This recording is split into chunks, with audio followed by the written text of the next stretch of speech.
Olá, seja muito bem-vindo ao nosso canal UTI para Médicos. Na aula de hoje, nós vamos falar sobre ventilação mecânica, seus conceitos básicos e seus princípios. Assista essa aula até o final e não perca as próximas aulas para você entender de uma vez esse assunto. Começando pelos tipos, nós temos dois tipos de ventilação mecânica, a invasiva e a não invasiva. Lembrando que, nos dois tipos, a ventilação artificial é conseguida através de uma pressão positiva na via aérea. E qual é a diferença? A diferença é que na ventilação invasiva, utiliza-se uma prótese na via aérea, seja um tubo orotraqueal ou uma traqueostomia. Já no tipo não invasiva, vai utilizar-se um dispositivo, tipo uma máscara, para fazer esta ventilação artificial. Essa máscara pode ser do tipo oro ou nasofacial.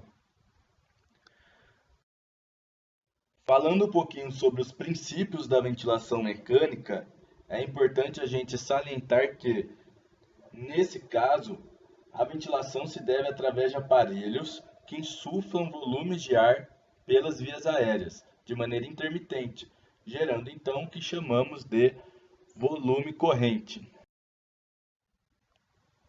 Dessa forma, a entrada de ar para dentro dos pulmões se deve através de um gradiente, ou seja, uma diferença de pressão entre as vias aéreas superiores e os alvéolos. É isso que o ventilador faz, ele aumenta a pressão das vias aéreas proximais e isso gera um gradiente de pressão em relação aos alvéolos. Isso se dá o nome de ventilação por pressão positiva. Quais seriam então as indicações para a ventilação mecânica?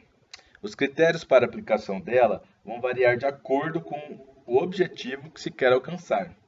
Por exemplo, situações de risco de vida, situações de emergência, em que não se permite uma boa avaliação da função respiratória, a clínica e os exames laboratoriais serão indicativos para a intubação orotraqueal e a aplicação da ventilação mecânica.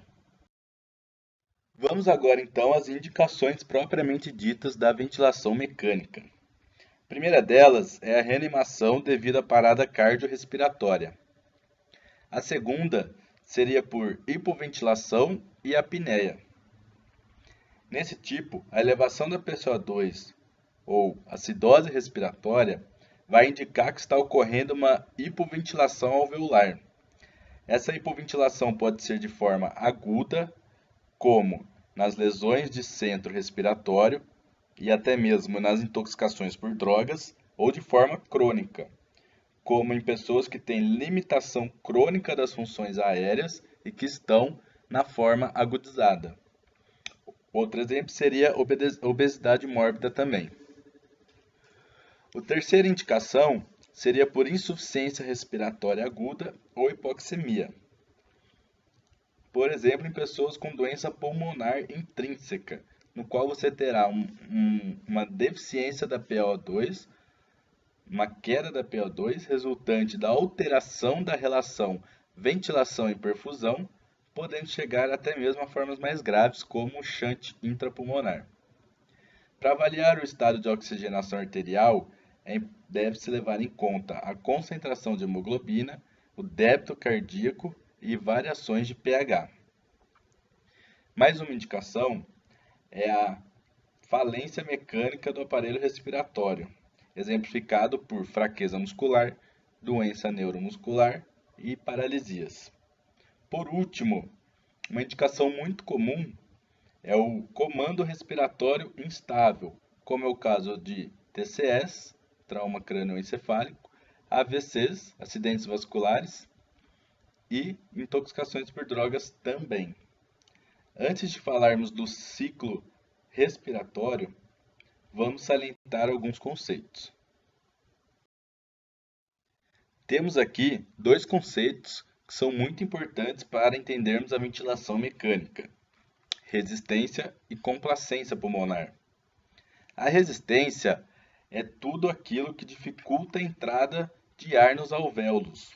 Então, se você tem um fluxo de ar associado a uma resistência, isso gerará nos pulmões uma pressão nas vias aéreas. Essa pressão nas vias aéreas vai se deparar com a complacência do pulmão. E aí chega o nosso segundo conceito. O que é complacência? É tudo aquilo que facilita a entrada de ar nos pulmões. Então, essa pressão na via aérea, quando encontra essa complacência do pulmão, junto com isso, ela vai formar o nosso volume corrente. Agora sim, vamos falar sobre o ciclo ventilatório. Como será que o ar chega no nosso paciente? Para responder essa pergunta, devemos entender o funcionamento do respirador. O ciclo ele é dividido em 4 fases. A primeira fase é a inspiratória, que corresponde à insuflação pulmonar, a depender da complacência e resistência do sistema respiratório. Nessa fase, a válvula inspiratória é aberta. Já na segunda fase, é a fase de transição entre inspiração e expiração. Essa é chamada de fase de ciclagem do respirador. A terceira fase é a expiratória. Nesse momento, ocorre, após o fechamento da válvula inspiratória, a abertura da válvula expiratória. Por último, a quarta fase é a mudança da fase expiratória para a fase inspiratória, onde termina a expiração e ocorre o disparo, ou trigger, do ventilador, iniciando assim a fase de inspiração e reiniciando o ciclo. Esse conceito de trigger, não se preocupem que nós vamos abordar numa próxima aula mais detalhadamente. Nessa parte da apresentação, eu só queria deixar mais claro para vocês a respeito desse gráfico. Esse gráfico representa a curva do fluxo do nosso aparelho. Nele nós temos no eixo vertical o fluxo e no eixo horizontal o tempo. Podemos observar que ele começa já na fase 4, ou seja, na fase de trigger, do disparo. Após essa fase tem início a fase inspiratória. Nessa fase vai ter a abertura da válvula inspiratória. Já na segunda fase é a fase de ciclagem do aparelho. E na terceira fase, a fase expiratória, nós temos o fechamento da válvula inspiratória e a abertura da válvula expiratória. Finalizando então no tempo 4, que vai ser o trigger novamente para dar reinício ao nosso ciclo respiratório, ventilatório. Muito obrigado por assistir essa aula sobre ventilação mecânica até aqui e queria convidá-lo a assistir a nossa próxima aula que também será sobre ventilação mecânica, conceitos básicos, análise gráfica da ventilação. Se você gostou, curte o nosso canal no YouTube UTI para Médicos para não perder nenhum vídeo e também o nosso grupo no Facebook.